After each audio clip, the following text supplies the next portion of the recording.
We're just going to kick things off with our panel. Joining me on set, Mark Murray, the NBC News senior political editor and the co-author of the First Read newsletter. Tia Mitchell is a Washington correspondent for the Atlanta Journal-Constitution.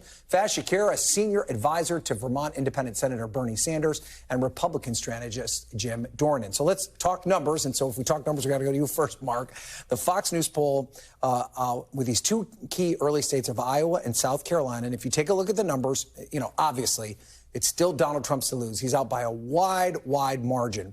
But you see Tim Scott emerging in both of these two polls, both Iowa and South Carolina. He's now cracked double digits. How is it that Scott found himself in this position? Yeah, so the advertising has played a role. As we ended up writing in our First Read newsletter, he's now spent more than $3 million along with the super PAC over the last 3 weeks. And that's a lot of money when you're in the early states of Iowa and New Hampshire to be able to do it. And he's, as the campaign puts it to me, he's been able to do it on his own terms. When you're actually launching your own bio spots and not being attacked, and the other pieces of news are another potential indictment for Donald Trump or Ron DeSantis' campaign is lagging, that all of a sudden that creates an opening to be the chief alternative to the chief alternative who we always thought was Ron DeSantis. Right. And so it's money, it's attention, and then it all kind of sets up that debate that we're going to end up seeing a month from now, whether or not Donald Trump gets on the stage, that Tim Scott seems to be a person that the spotlight is going to potentially be on him. And $40 million is a lot of money, though, and that certainly will have an impact. Can he keep that level of spending up over the long term? Well, so that certainly opens eyes, and that $40 million, it's important to note, goes in through next year. And already the super PAC before that $40 million was going to spend about $7 million through the end of this summer. Right. And so that is a lot of money in places like it's plenty of money to introduce yourself to voters. I think the question comes once you end up getting that scrutiny, panels like us are starting to talk about him. Sometimes those numbers start to go down. They either go up or they go down. Yeah, right. So, Tia, let's talk about South Carolina. This is a state where we would expect Scott to do well. The voters know him there. He's a known quantity. He's always won by wide margins. Is it just the fact that he's from South Carolina, or is this indicative of kind of a wider bit of momentum behind Scott's campaign? Well, I think the South Carolina polling is so interesting because we know there are two candidates from South Carolina. Former Ambassador Nikki Haley is who's polling second right now after former President Trump.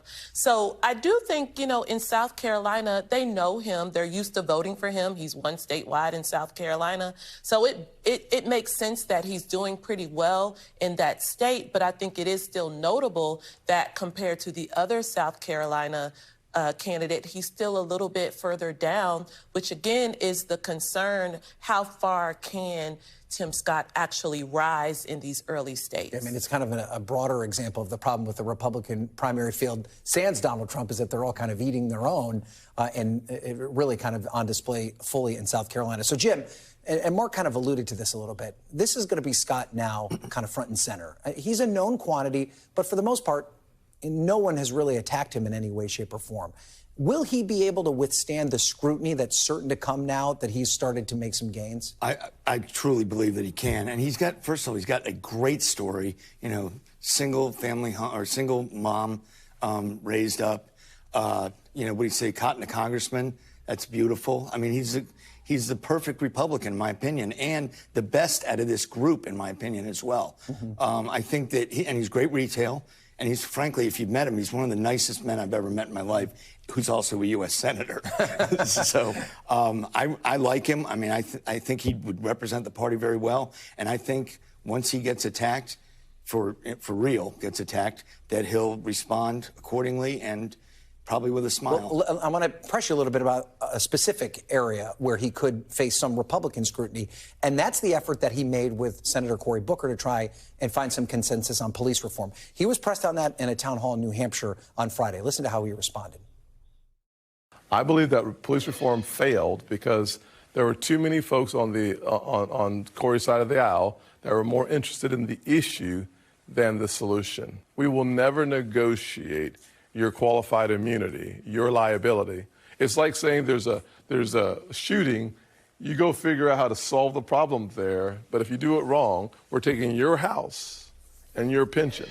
So will Republican primary voters reward him for standing strong in their mind during that negotiation, or will he be penalized for even engaging in the topic at all? No, I think he had to, and he was a leader, obviously, on our side of the aisle for doing it. And frankly, I think he did a pretty good job. He pulled out the best time he could have, because Booker was moving towards, I believe, defunding the police, and that's where Senator Scott drew the line. So I think he'll probably get attacked by the other Republican candidates, but ultimately, this is going to be about the economy and probably immigration to a certain extent.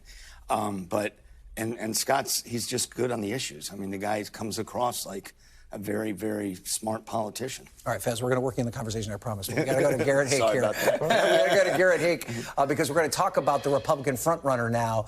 And Garrett Haake is the latest from Trump world as we continue to keep an eye out for a potential indictment. So, Garrett, the sure sign of an indictment would seem to be the volume of posting that Donald Trump has done on his social media platform. He was very busy this weekend. What is he saying? No, and it's not just on his social media platform. He's also been blasting out fundraising emails with largely the same topic here, Ryan. The former president's been attacking the DOJ and the special counsel relentlessly. He describes it as election interference, which we've all heard before, the idea of a stolen election. This weekend debuting a new attack line accusing Jack Smith and Merrick Garland of serving as campaign managers for the Biden re-election campaign. This is not a legal strategy, obviously, but it is a pretty functional political strategy. It reinforces his position as the front runner, making everything about a matchup between he and Joe Biden. And it's an effort to stoke the fundraising base of his most loyal supporters, keep pumping in those small dollar donations. The attack from the, kind of radical left, as he puts it, is continuing. So too must the donations to help him fight it off. Okay, Garrett, thank you for that update. We appreciate it. Let's go back to the panel now. Mark, Tia, Faiz, and Jim. So to Garrett's point, Faiz, it does appear, at least up until now, that the indictments have helped Donald Trump on some level. But we are starting to see some of his Republican opponents kind of highlight this as potentially a problem. Listen to what Nikki Haley had to say on CNBC this morning. I will tell you, you look at these indictments, there's probably going to be a fourth indictment. Right. We can't have, as Republicans, him as the nominee. He can't win a general election. That's the problem. We've got to go and have someone who can actually win. So other than Chris Christie, we haven't seen too many of the Republicans stake themselves out on that ground, which would seem to be conventional wisdom that it wouldn't be good to have a major party candidate with an indictment or several indictments looming over him. Faiz, are Republican primary voters ever going to see that? The most important numbers in the poll, Ryan, were that it was at 46 and 48. Trump's numbers were. And if he stays at 46 or 48, everyone else is playing for second place, and that's nice. Tim Scott, kudos to you, a silver medal. But I think that with 40, we went up against Joe Biden. He was never at like a 46 or 48, maybe very early in the race, but like he was coming down, right? High 30s, mid 30s, and you had a shot. If you're at 46, 48, it's over. I think that the question for Republican voters and those who are never Trumpers or people who want somebody besides Trump is that are there Republican voters who think of general election concerns? That the practical, pragmatic choice of who's the best candidate to defeat Joe Biden? In the Democratic primary, I would argue it's what did us in. I mean, we tried as best as we could. You remember attending Bernie Beats Trump rallies. Yep. We were trying to make this argument that we were we were a stronger candidate than Joe Biden. But ultimately what did us in is that people thought, well, Joe Biden's actually a safer bet. Right. And there were enough of those voters, a large number of those voters, in the Democratic primary. I'm not sure that they exist in the Republican primary. And somebody's got to convince me otherwise, but I have not seen those numbers. I mean, Trump would not be polling as high as he is right now because he's irrational. He's an irrational candidate. Right. He's, in many ways, the weakest candidate in the Republican field, and yet the strongest candidate in the Republican field. I'm putting you on the spot here a bit, Mark, but do the numbers bear that out, that these Republican primary voters believe that Donald Trump is electable, despite what the conventional wisdom would tell us? Absolutely, yes. And so our polls actually asked it a certain way. It was like, do you think that Donald Trump should remain the leader of the Republican Party? And to the point that Faiz is making, it was like, yeah, it's about 48 to 50% of Republican primary voters saying yes. And in a multi-candidate field, that 48 to 50% is a big number. Now, it's a fighting chance for somebody if you get it to a two-person race, but it's not a two-person race right now.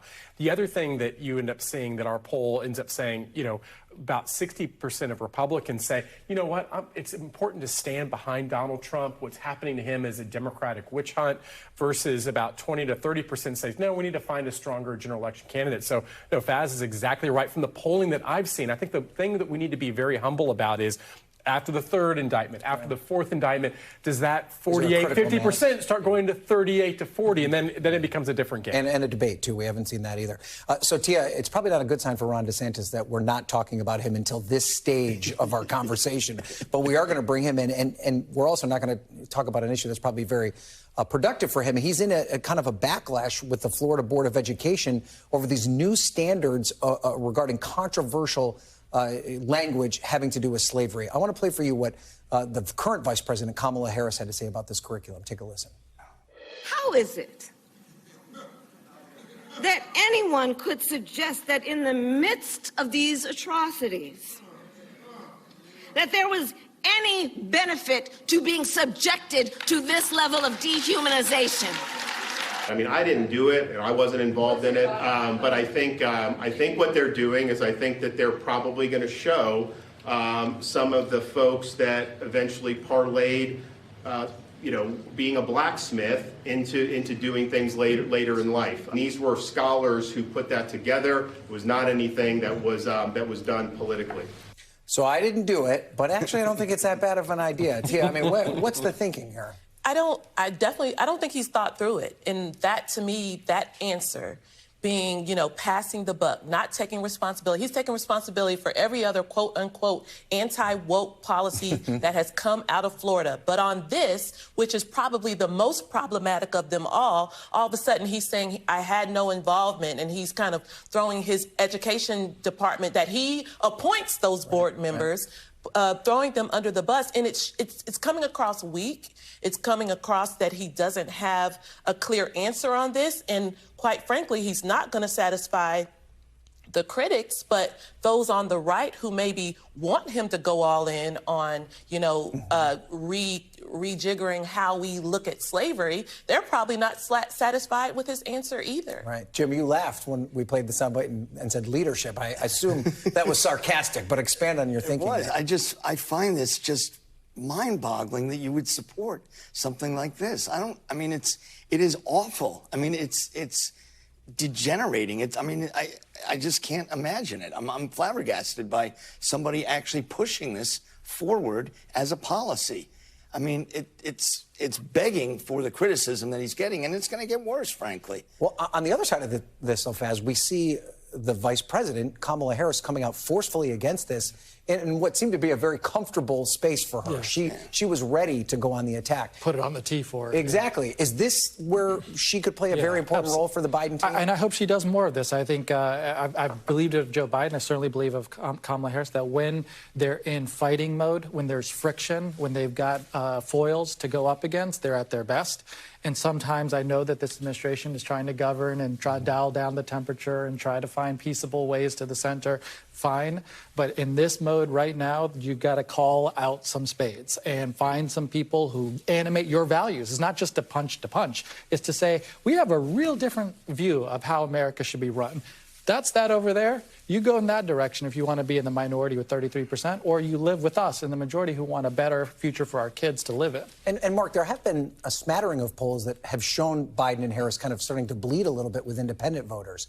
Are flashpoints like this something where they could build back some of that trust with independent voters? It's always helpful when you're the incumbent president or also the incumbent vice president, and then you're having a matured primary on the other side, and they're starting to beat each other up. We've seen this. We saw this for Barack Obama in the 2012 cycle. We even saw it for Donald Trump as well, too, that, all of a sudden when people start, every single statement that you end up having gets scrutinized, gets attacked, it actually ends up helping the other side of the party. I did find it really interesting, too, and Faz is exactly correct. This is in Kamala Harris's, the vice president's wheelhouse, but it was also interesting that they were going at the guy who's number 2 in the polls, stagnating in the low 20s. And, the Biden campaign has always been built on well, we're the best to be able to defeat Donald Trump. And it seems like not only is that an easy, low-hanging fruit, but it also kind of ensures that you end up getting that Donald Trump versus Joe Biden matchup that the people in the White House seem to want more. Yeah, great. Terrific conversation, everybody. Thank you so much for being here. We appreciate it. Mark, Tia, Faiz, Jim, thank you all. Thanks for watching our YouTube channel. Follow today's top stories and breaking news by downloading the NBC News app.